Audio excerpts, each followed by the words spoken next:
Assalamualaikum warahmatullahi wabarakatuh. Bismillah, alhamdulillah, wala hawla wala quwata illa billah wa ba'lu. Bertemu kembali dengan materi pelajaran Thaqafah Islam ya. Baiklah, kita awali dengan baca basmalah. Bismillahirrahmanirrahim. Rabbi zidni ilman nafi'ah warzuqni fahman wasi'ah wa quwwatan fil dzakirah wal hikni bis shalihin bi rahmatika ya arhamar rahimin. Baik, kita mengulangi sebentar tentang materi Thaqafah Islam. Bentuk komitmen saya kepada Islam ini ada 6 poin ya. Ini bentuk pertanyaannya, sebutkan bentuk komitmen muslim kepada Islam. Yang pertama, saya harus mengislamkan akidah saya. Yang kedua, saya harus mengislamkan ibadah saya. Yang ketiga, saya harus mengislamkan akhlak saya. Yang keempat, saya harus mengislamkan keluarga dan rumah tangga saya. Yang kelima, saya harus mengalahkan nafsu saya. Yang keenam, saya harus yakin bahwa hari esok milik Islam. Alhamdulillah, sudah dibahas tentang poin yang pertama, saya harus mengislamkan akidah saya. Ini ada 19 poin ya. Bagaimana seorang muslim agar akidahnya islami ya. Maka tolong dibaca ulang. Yang pertama tentang bagaimana mengislamkan akidah. Ada 19 poin. Baik, kita juga masih melanjutkan yang kedua. Ini juga masih. Saya harus mengislamkan ibadah saya. Maksudnya adalah bahwa saya harus beribadah dengan melaksanakan ibadah itu penuh makna dan tersambung kepada Allah SWT. Inilah yang disebut dengan dalam hadis ihsan ya. Yaitu anta'budallaha ka'annaka tarahu fa in lam takun tarahu fa innahu yaraka. Kamu beribadah kepada Allah seolah engkau melihatnya, maka apabila kamu tidak bisa beribadah seolah melihatnya, maka sungguhnya dia melihatmu. Hadis Bukhari Muslim.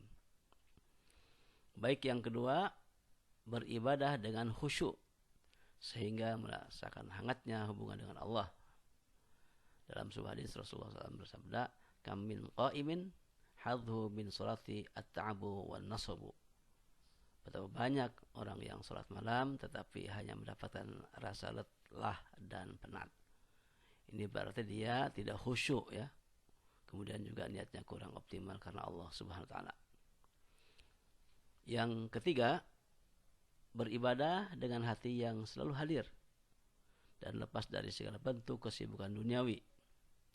Dalam sebuah hadis Rasulullah SAW bersabda, la yanzurullahu fi salatin la yahdurur rajulu fiha qalbuhu ma badanhi.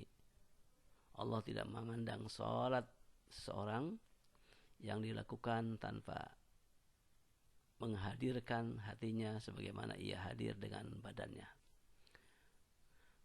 Baik, yang keempat, beribadah dengan perasaan kurang dan tidak pernah puas ya. Jadi kita diizinkan, dibolehkan untuk merasa rakus atau tidak puas dalam perkara ibadah ya. Harapannya agar kita bisa beribadah terus dengan maksimal karena merasa kurang. Yang kelima, senantiasa melaksanakan sholat qiyamul lail sehingga menjadi kebiasaan ya. Banyak ayat yang menjelaskan tentang hal ini, diantaranya Az-Zariyat ayat 17-18. Kanu qalilan minal laili ma yahja'un wabil asarihum yastaghfirun. Di dunia mereka sedikit sekali tidur di waktu malam dan selalu memohon ampunan di waktu pagi sebelum fajar. Artinya dia melaksanakan sholat malam. Dan yang keenam, meluangkan waktu khusus untuk mempelajari Al-Quran, untuk belajar dan merenungkan Al-Quran. Allah berfirman, Al-Quran al-Fajri, inna Quran al-Fajri kana masyhuda. Dan dirikanlah sholat, sungguhnya sholat subuh itu disaksikan oleh para malaikat. Al-Isra ayat 78. Kemudian yang ketujuh, menjadikan doa sebagai tangga menuju Allah dalam segala aktivitas dan urusan. Ud'uni astajib lakum, Ghafir 40. Kemudian dalam Al-Baqarah, wa idza sa'alaka 'ibadi 'anni fa inni qaribun ujibu da'watad da'i idza da'a. Baik, coba disiapkan kertasnya. Minta ditulis dan dijawab ya.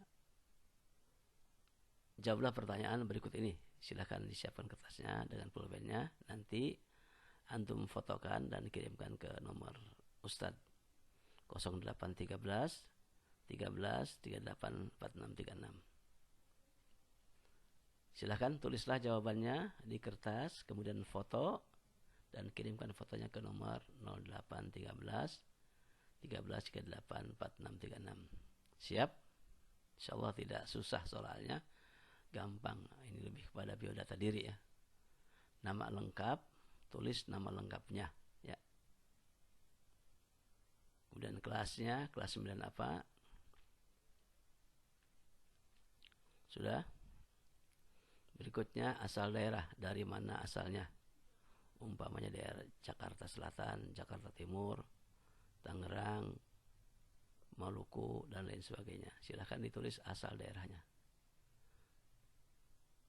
Yang keempat, alasan sekolah di Husnul Khotimah.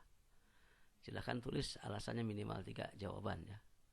Kenapa antum masuk sekolah Husnul Khotimah? Yang kelima, perguruan tinggi yang akan dimasuki nanti ya. Kalau antum sudah selesai aliyah ataupun SMA, akan dilanjutkan ke perguruan tinggi mana ya. Yang keenam, apa cita-cita antum yang tertinggi ya. Dan yang ketujuh, berapa kali sudah mengikuti pelajaran Thaqafah? Ya, selama PJJ antum berapa kali mengikuti pelajaran Thaqafah? Sekali, 2 kali, 3 kali, 4 kali, 5 kali dan sebagainya. Yang kedelapan, sebutkan materi Thaqafah yang sudah diikuti ya. Jadi kalau antum mengikuti 3 kali, 1 apa, 2 apa, 3 apa. Kalau antum mengikuti sekali, apa saja ya. Kemudian 9, ini mungkin dari pelajaran Thaqafah ya. Pertanyaannya, mengapa kita harus mengislamkan akidah? Mengapa kita harus mengislamkan ibadah?